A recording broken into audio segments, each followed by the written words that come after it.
तो देखते हैं पेपर। सर यहाँ तो अवेलेबल नहीं हो पाता पेपर, कोई दूर दूर यूपीएससी वाला। Sir, it is वो too harsh temperature in आपके ऊपर Kashmir. It is, I can't. Altaf, तुम्हारे टेम्परेचर बोलते बोलते ना दिल्ली में ठंडी पड़ गई। हम यहाँ 16 साल से रह रहे हैं, हमें इतनी नहीं लग रही थी। और अल्ताफ ने सुना है को भी हैं? 25 सालों के बाद ऐसी ठंडी आई है सर। हाँ, तुम्हारे स्टेटस देख देख के ठंडी बढ़ गई दिल्ली में। आप देखते हो सर? हाँ देखता हूँ, तुम लगाते हो अपने। कभी आएंगे जम्मू कश्मीर आपके यहाँ? वो बर्फ पड़ी। हाँ इंशाल्लाह, क्यों नहीं। हाँ, फैमिली के साथ आएंगे सब लोग। कोचिंग की जितना ग्रुप होगा सबको लेके आएंगे आपके यहाँ। सब लोग आ रहे हैं। हाँ, तो ये चीज अच्छी हाँ लगती ठीक है, कोई बात नहीं, गुलमर्ग घुमाएंगे आपको। हाँ हाँ। पहलगाम वगैरह। नहीं, जब ऐसी जगह से लोग जुड़ते हैं हमसे, तो लगता है कि नहीं यार, कोई तो वहां पर है अपना। अगर कुछ मतलब कुछ भी ऐसा होगा तो कोई नहीं, वहां पे घर है अपना, ऐसा फीलिंग होता है। तो इस बार एग्जाम के बाद ले चलिए सबको। हाँ, वही मैं सोचता हूँ। जैसे अभी यहाँ पे एक है, उसका दर्शन है वहां से, हिमाचल से, तो वहां भी कोई टेंशन नहीं है। अब जम्मू कश्मीर से अल्ताफ हो गए हैं, तो वहां भी टेंशन खत्म हो गई है, जम्मू कश्मीर की भी, है ना। और देखो मुंबई में नाजुका तो है ही, क्यों नाजुका मुंबई घुमा देगी, है ना। और तो नहीं, मुंबई घूमने की जरूरत नहीं, लेकिन जम्मू कश्मीर और ये रीजन जाना चाहिए। मुंबई तो ठीक ही है, मुंबई में इतना अकेलापन नहीं लगता, लेकिन उधर जाते थोड़ा लगता है, जो एरिया अनजाना होता है, जाना नहीं होता। तो ये काफी अच्छा। मैं एक दिन फील कर रहा था कि इस काम से जुड़ने से एक चीज तो हो गई है ना। जब भी जम्मू कश्मीर में कभी एंट्री करेंगे, तो जो स्टूडेंट हैं, जो बच्चे अल्ताफ है, तो तुरंत याद आएगी इसकी कि नहीं, इसको बुलाना है कुछ भी, तो फिर कोई टेंशन ही नहीं रहेगी हमें। सर आपको कश्मीर में कोई भी टेंशन नहीं होगी जब आप वही हमने कहा। खैर ठीक है। तो अच्छा, एक चीज और है, आज हमने आपको टॉपिक भेज दिए हैं, देखोगे आपने टेस्ट के। और टॉपिक आज क्या किया जाए, मैं देखता हूँ। हिंदू के पेपर में कोई देखा आपने टॉपिक ऐसा?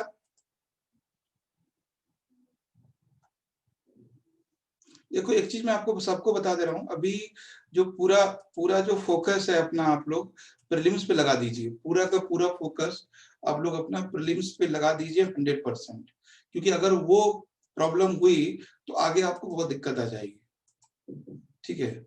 और प्रीलिम्स में लगाने का सिर्फ पर्पज यही है, जो सिलेबस दिया है उसके अकॉर्डिंग पूरा करते रहिए। और टॉपिक में दूंगा, ठीक है। जो 20 तारीख को टेस्ट होगा उसके टॉपिक मैं दे चुका हूँ, उसी में से क्वेश्चन पूछेंगे हम। ठीक है, आज कोई टॉपिक देख लेते हैं। अभी जो एक सर कल नहीं है टेस्ट? कल नहीं, जो 20 तारीख वाला है ना, जो शेड्यूल बनाया है, ये तो हमने क्लास वाला रखा था, माने कि जब आप प्रिपेयर हो जाएंगे तो कभी संडे को ले लेंगे। लेकिन जो टेस्ट है वो 20 को है, कल तो 16-17 है, उसी हिसाब से होगा। जी सर, 20 से शुरू होगा वो, है ना। तो ये है सर। क्लास रहेगी अब कल दिन में जो आपने बोला था? कल देखो, कल बहुत सारे काम भी हो जाते हैं, है ना। ठीक है सर, कोई नहीं। आज ही कुछ था, क्योंकि ऑफलाइन की भी खुलने वाले हैं, तो इधर उधर जाना पड़ता है मुझे, इसलिए हो जाते हैं। कोशिश करेंगे, देखो कम करंट अफेयर्स का तो हो जाए।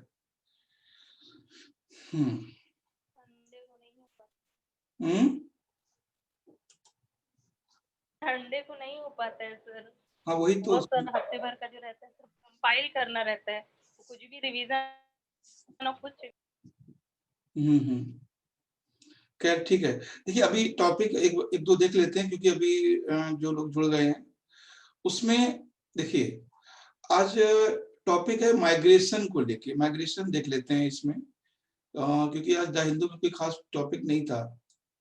माइग्रेशन को लेके एक पॉलिसी आई है, जो MIPEX पढ़ा है किसी ने? ये MIPEX थोड़ा सा देख लेते हैं इसमें। MIPX, सॉरी PEX, PEX, ये क्या है? MIPEX, MIPX देखिए, migrant integration policy index, migrant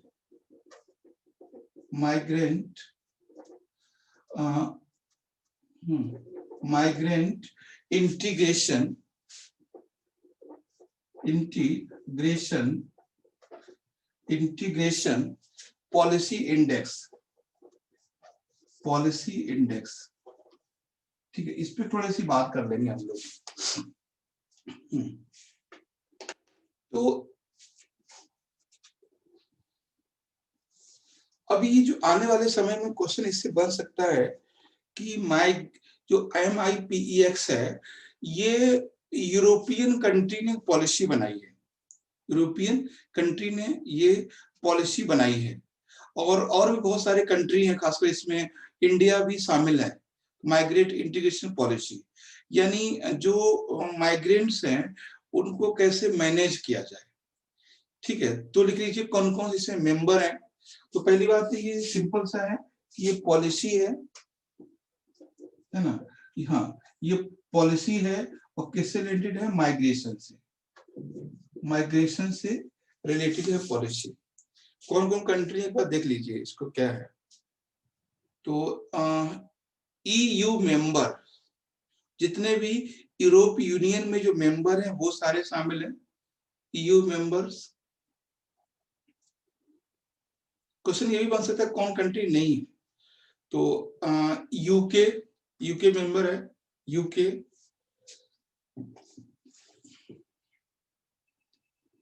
Russia, sir हाँ यूके तो उससे बाहर निकल चुका था। हाँ, तो यू के मेंबर के अलावा यूए मेंबर हैं, यूए मेंबर स्टेट कॉमा लगा के फिर अलग है यूके एंड रशिया, मतलब जो EU में मेंबर है वो सारे हैं, और फिर रशिया है, यूके है, स्विट्जरलैंड है, स्विट्जरलैंड, चाइना,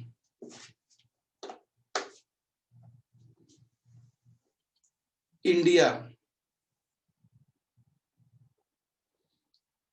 USA, ऑस्ट्रेलिया,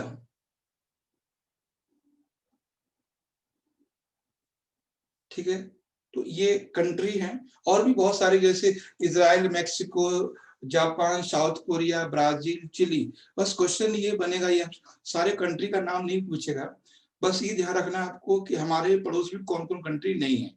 तो पाकिस्तान नहीं है इसका पार्ट, बांग्लादेश नहीं है, श्रीलंका नहीं है, नेपाल भी नहीं है, ठीक है। तो मेजर कंट्री कौन से? सर किसका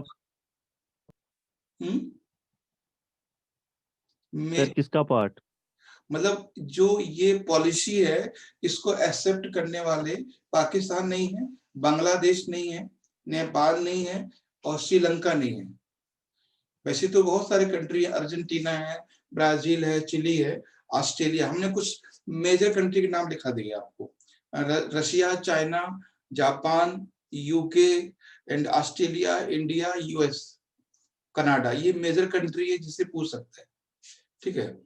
और कौन कौन नहीं है, तो अपने पड़ोस में पाकिस्तान नहीं है, और बांग्लादेश नहीं है, श्रीलंका नहीं है, इंडिया नहीं है, सॉरी नेपाल नहीं है इसमें, ठीक है। तो उन्होंने कहा है कि जो माइग्रेंट्स हैं, तो जो माइग्रेंट्स लोग आए हैं पूरे वर्ल्ड में, वो किस किस सेक्टर को लेकर आए हैं, और उसके बाद अच्छा इंडिया में जो पूरे sir what is the solution of human हैं, sir you say counselling and all these south counselling is not related to the human trafficking sir you say human trafficking about South India ज्यादा आपने बताया human traffic में involve है। उसका reason है कि south India से सीधे सीधे लोग मिडिल ईस्ट कंट्री में चले जाते हैं, ये मिडिल ईस्ट कंट्री में लोगों को भेज दिया जाता है एज अ पर्पज वर्क, लेकिन वहां पे जो गर्ल्स जाती हैं और जो फीमेल जाती हैं जो 15 to 30 एज की, वो गलत चीजों में लग जाती हैं। तो इस तरह से वहां पे ज्यादा है। आपको यहाँ खासकर बात करें जम्मू कश्मीर, पंजाब, हरियाणा, यूपी, दिल्ली, राजस्थान, ये सब स्टेट में कोई नहीं जाता उधर, है ना, लेकिन वहां ज्यादा होता है।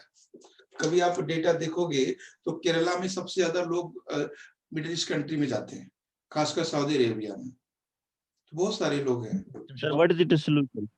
उनको कैसे लेकिन रोका सर जाए? उनको ह्यूमन ट्रैफिकिंग से कैसे रोका जाए? तो वही हम करें, ह्यूमन ट्रैफिकिंग से रोकने का पर्पस ये है कि सबसे पहले तो जब लोग जो लोग वहां पे रह रहे हैं, उनको, जो यहाँ से लोग जा रहे हैं, उन पे एक निगरानी रखी जाए, उनको उनको बाकायदा रोका जाए, ठीक है, कानून के तहत। उसके बाद फिर उनकी जो काउंसलिंग की जाए और उन्हें अवेयर किया जाए, काउंसलिंग और अवेयर दोनों, क्योंकि आप इस एज के लोगों से बात करोगे और इस एज के लोग को काउंसलिंग बहुत जरूरी है, सारी बातें वो नहीं समझते, है ना। और ये चीज आप लोग अपने आसपास में भी देखते होंगे, कोई लड़का या लड़की है जो गलत काम में इन्वॉल्व है, आप कितना भी समझाते हो तो समझ में नहीं आता है, क्योंकि उसको पता है कि जितना ये एक महीने में कमाते हैं उतने हमारे कुछ देर की कमाई है। तो ये जो ग्लैमर है, ये जो लाइट है, चमक है, इसके नेगेटिव बताने हैं उनको कि इसके नेगेटिव क्या है। नेगेटिव ये है कि सर रेस्पेक्ट नहीं है, नेगेटिव ये है कि ये लॉन्ग टाइम नहीं है, जब तक आपकी एज है, एक टाइम है, तब तक है। फिर आपकी फैमिली है, फैमिली में आप कभी नहीं चाहेंगे जिस फील्ड में हम हैं उस फील्ड में हमारे बच्चे या रिलेटिव भी आए।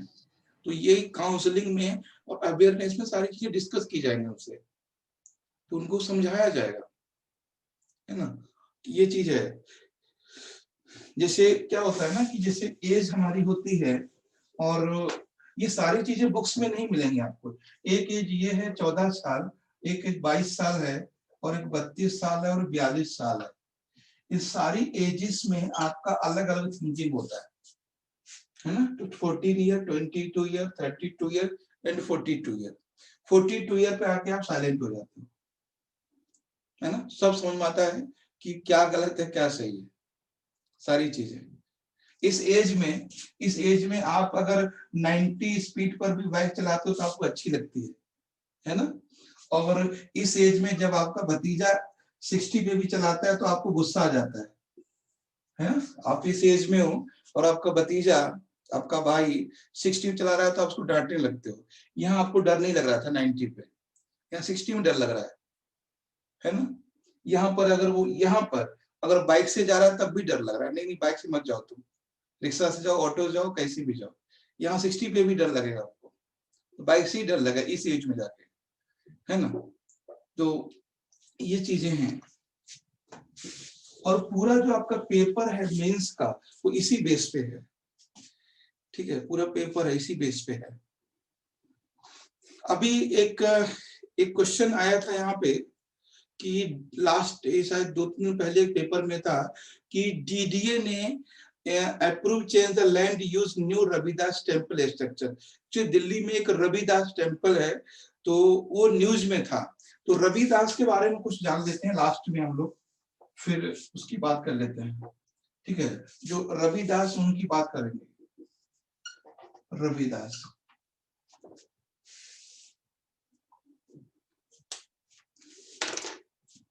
देखो आप समझ रहे हैं कि यूपीएससी में हमें सारी चीजें पता है,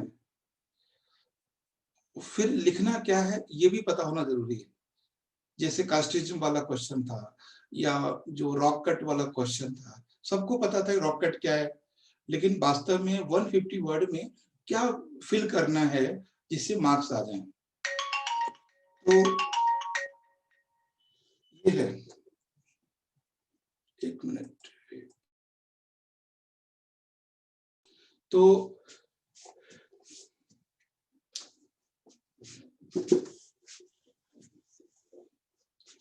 अच्छा, मैं बोला था कि सारी चीजें हमको पता होती हैं, लिखना बहुत जरूरी है कि क्या चीज हमें किस डायरेक्शन में लिखना है।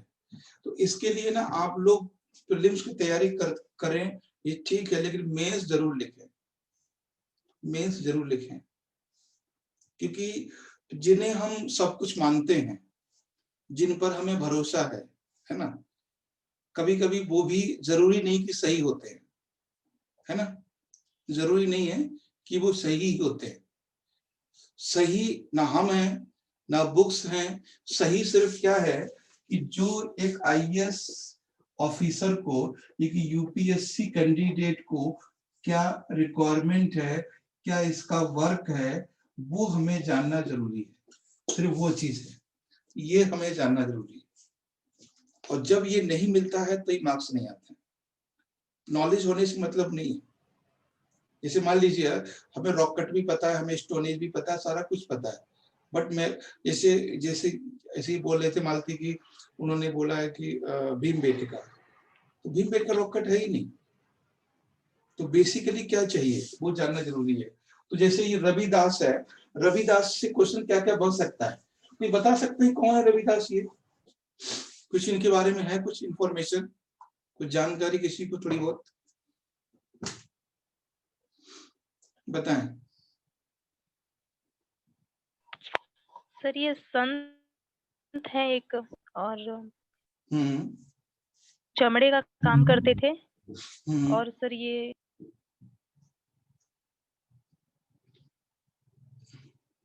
देखिए इसमें ये एक कम्युनिटी है जो इनको फॉलो करती है सर प्रॉपर। हाँ ठीक है, बस सिर्फ सर ये संप्रदाय। भक्ति मूवमेंट के टाइम के हैं ये, 15 to 16 सेंचुरी। ठीक है, बस इतना काफी है।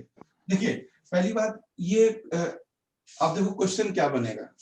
यहाँ पे एक वर्ड यूज हो रहा है, वो है हरिजन, ठीक है, हरिजन। ये वर्ड बहुत अट्रैक्टिव है, बहुत अट्रैक्टिव है, लेकिन इस वर्ड से यूपीएससी को कोई लेना देना नहीं है, कुछ नहीं है, कोई यूजलेस वर्ड है ना। रविदास बिलोंग ए हरिजन कास्ट, इससे कोई मतलब नहीं है। क्वेश्चन आपसे यूपीएससी पूछेगा, what is the contribution of Ravidas for Indian society, बस you have to know about the contribution of Ravidas, you have to know the work of Ravidas, you have to know the role of Ravidas in Indian society, ये जानना है। कहानी यहां से कोई लेना देना ही नहीं है इसका, ठीक है, ये है। तो सीधे सीधे, क्योंकि जिन चीजों पे ज्यादा फोकस होता है वो हम बता रहे हैं, इसे कोई लेना देना नहीं है इससे। सीधे सीधे आपको लिखना है कि Ravidas is a Indian poet, ये कवि है। कौन है ये? इंडियन पोएट है ना, इंडियन पोएट है।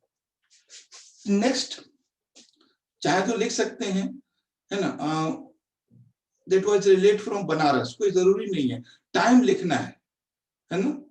That was the time period 15th century, ये 15th सेंचुरी से है, 15th century.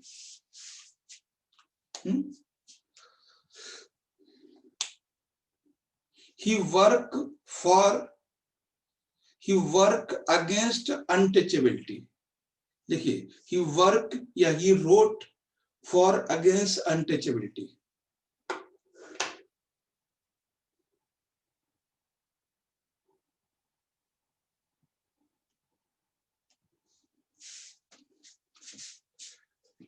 Work against untouchability है ना,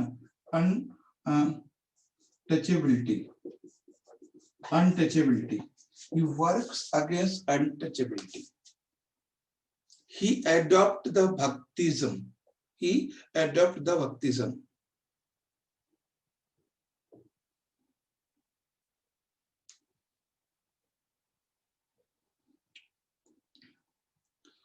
संत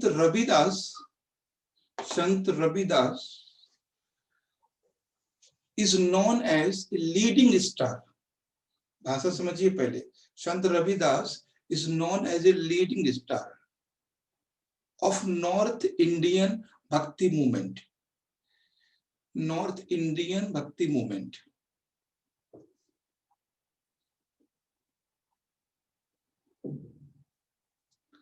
अच्छा, वो सगुण थे या निगुण थे, जानते हैं कुछ, है ना? निगुण संप्रदाय, निर्गुण थे सर। यस, हाँ, सी बिलोंग्स द निर्गुण सेक्ट, निर्गुण संप्रदाय से वो संबंध रखते थे।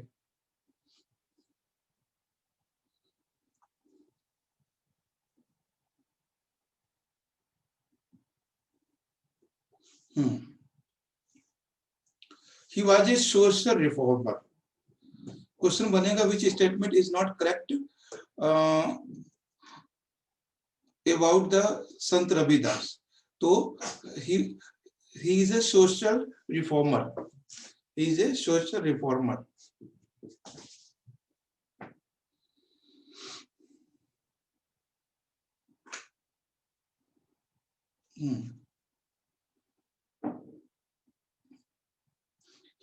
In his poetry, he objected the caste system. In his poetry, he objects caste system.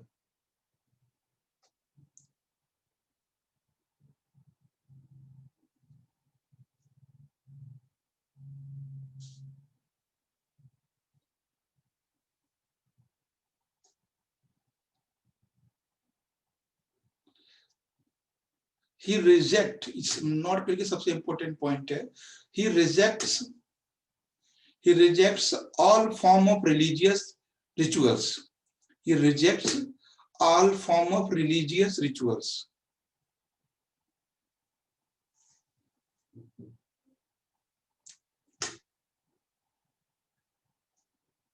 तो एक बार रिपीट कर दीजिए, he rejects all form of religious rituals, यानी सांस्कृतिक जो क्रियाकलाप थे सबको रिजेक्ट किया है।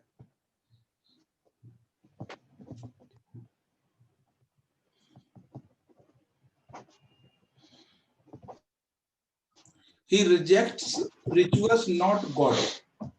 He rejects rituals, not God. वो रिचुअल्स को रिजेक्ट करते हैं, गॉड को नहीं, ध्यान रखना है। कभी आपसे लिख जाए कि वो नास्तिक थे, वो नास्तिक नहीं है। क्वेश्चन यहीं से बनेगा, he does not believe in God, that is wrong, ऐसा नहीं है, वो गॉड में बिलीव करते हैं, ठीक है। देखिए, he accepts, मतलब सर जो जैसे पूजा पाठ कर्म कांड और जो रीतियां होती हैं उनको नहीं मानते थे, बाकी गॉड में विश्वास रखते थे। हाँ, गॉड में विश्वास करते, ऐसा कह सकते हैं। हाँ, यही है।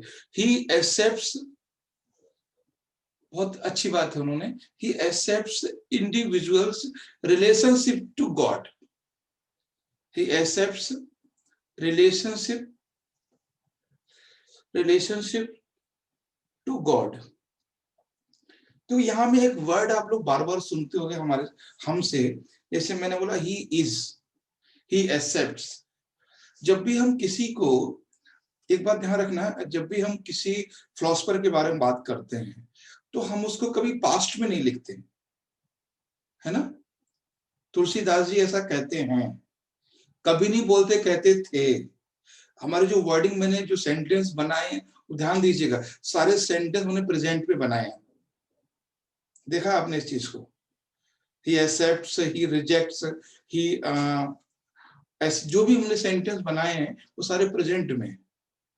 तो कभी भी आप फिलोसोफर को या किसी भी ऐसे टीचर को, किसी भी व्यक्ति को जिसको आप रेस्पेक्ट करते हो, कभी उसको पास्ट में मत लिखिएगा, क्योंकि जो उनकी टीचिंग है वो हमेशा लिविंग फॉर्म में रहती है ना। उन्होंने ऐसा कहा था, वो ऐसा मानते थे, नहीं, वो ऐसा मानते हैं, क्योंकि जो उनका टीचिंग है, जो उनकी फिलॉसफी है, जो उनके वर्क है, वो हमेशा लिविंग फॉर्म में रहता है ना। ये चीजें हैं, जो लोग लिटरेचर पढ़ते होंगे वो जानते होंगे, हमेशा हम लोग शेक्सपियर, वर्ड्सवर्थ को प्रेजेंट में हमेशा लिखते हैं, कभी पास्ट में नहीं लिखते हैं। तो इससे भी बहुत कुछ फर्क पड़ता है आंसर राइटिंग पे और मार्किंग पे। ठीक है, ये चीज समझ में आ रही है मैं क्या बोल रहा हूँ? किसी भी स्कॉलर को, किसी भी को आपको पास्ट में नहीं लिखना, हमेशा प्रेजेंट में लिखना है उसको। ही, मैंने लिखा ही बिलोंग्स टू, प्रेजेंट में वो भी सेंटेंस मैंने बनाया था, रहते थे ऐसा नहीं है, वो वहां से संबंध रखते हैं। तो ये काफी कुछ है जो आपके मेंस को बहुत आगे तक ले जाएगा।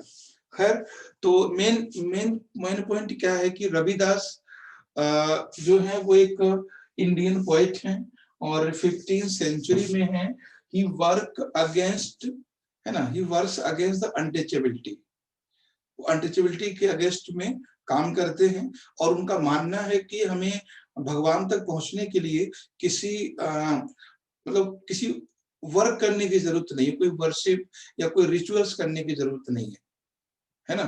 दे accept the individual relationship to the god. यहाँ जो मेन पॉइंट है, he rejects rituals not god. ये बात ध्यान रखना है, क्वेश्चन यही से बनेगा प्रीलिम्स में, यही घुमा देगा आपको। ऐसा लगता है लोगों को, ऐसा लगता है लोगों को, इसमें बता दूं आपको कि बुद्ध, महावीर, रविदास, शंकराचार्य या रामानुज, जो भी फिलोसफर रहे हो, चाहे दयानंद सरस्वती हो, विवेकानंद हो, कोई भी हो, किसी ने भी गॉड को रिजेक्ट नहीं किया है। ये बात ध्यान रखना है, किसी ने गॉड को रिजेक्ट नहीं किया है और किसी ने भी वेदास को रिजेक्ट नहीं किया है। बस रिजेक्ट किया है केवल रिलीजियस रिचुअल्स को, रिजेक्ट किया है वर्शिप एक्टिविटी को।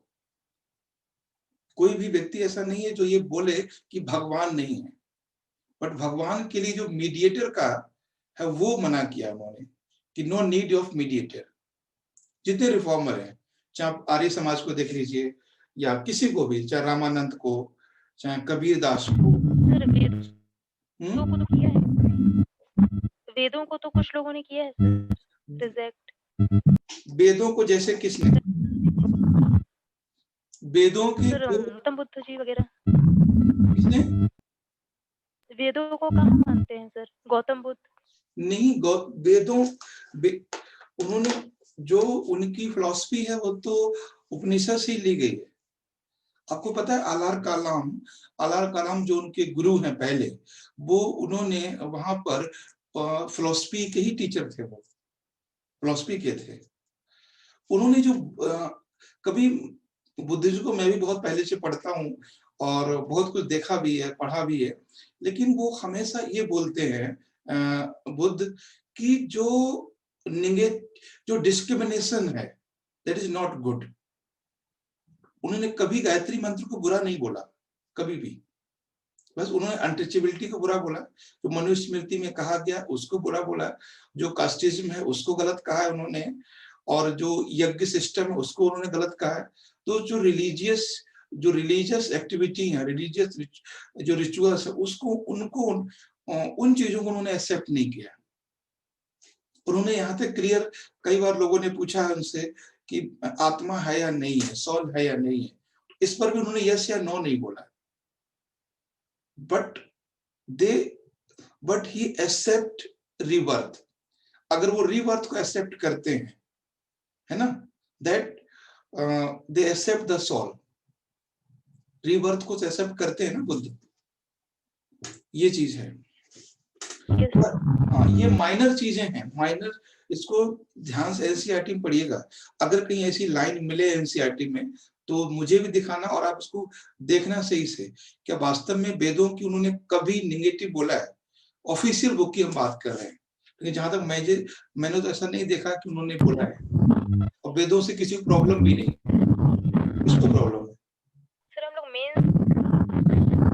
मेंस का करते थे तो उसमें पढ़ाए थे कि कुछ जो 6 दर्शन है उसमें से 1-2 जो दर्शन है वो वेदों को नहीं मानते, और नास्तिक आस्तिक का आधार भी उन्होंने वेदों को बताया कि जो वेद को मानता है वो आस्तिक और जो नहीं मानता वो नास्तिक। देखिए, पहली बात देखिए चिंता है, ये जो आस्तिक और नास्तिक, जो रियल में जो ऋग्वेद है, वो ऋग्वेद किसी भी विजुअल फॉर्म को नहीं मानता है।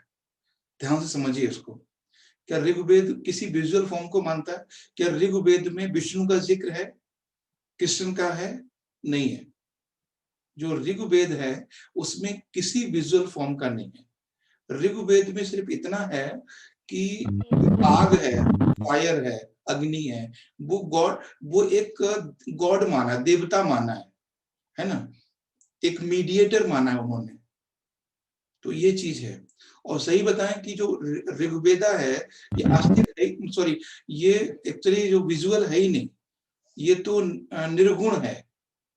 आपको पता है कि विजुअल फॉर्म की कब स्टार्टिंग होती है?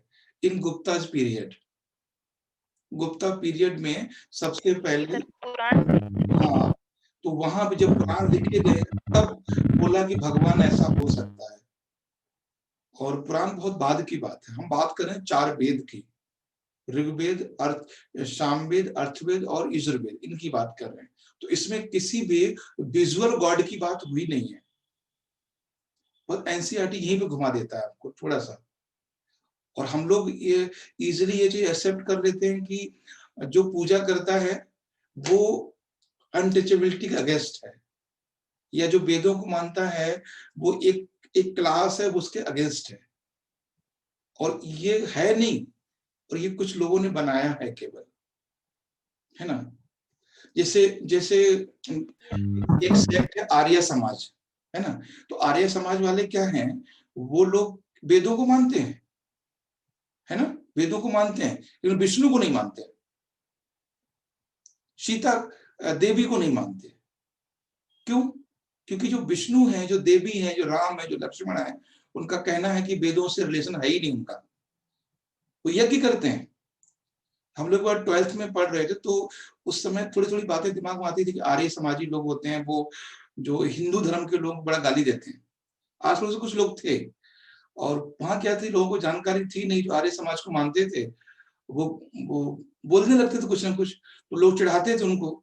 तो उन्होंने बोला कि हम यज्ञ करते हैं। तो हमने ये कैसे हो सकता है कि आप वेदों को नहीं मानते, आप हिंदू धर्म को नहीं मानते हो, यज्ञ करते हो। तो काफी दिन बाद हमारे समझ में आया कि यज्ञ करना अलग चीज है, हिंदुइज्म अलग चीज है। वो यज्ञों में जो चीजें हैं उनको एक्सेप्ट करते हैं, लेकिन जो बाद की चीजें आई हैं, जैसे पूरा जो रामायण है या जो भी देवी देवता, उनको वो नहीं मानते। तो ये चीजें हैं, ठीक है। वो रियल में जो वेदास है उनका स्टडी करते हैं, उनके अकॉर्डिंग काम करते हैं वो लोग। तो ये चीज ध्यान रखना है, वेद अलग है, गॉड अलग है, हिंदुइज्म अलग है। तो इसको समझना है, और समझना सिर्फ यूपीएससी के पर्पस से, अपने पर्पस से नहीं है, ठीक है सबको। तो ठीक है, हम लोग कल की छुट्टी ही रखते हैं, क्यों सचिन, अल्ताफ? हाँ सर, होनी चाहिए। हाँ, छुट्टी रखते हैं। ठीक है सर। और जब भी टाइम मिले आप लोग खूब एनसीईआरटी पढ़िए, और 20 तारीख की तैयारी कीजिए टेस्ट की, ठीक है।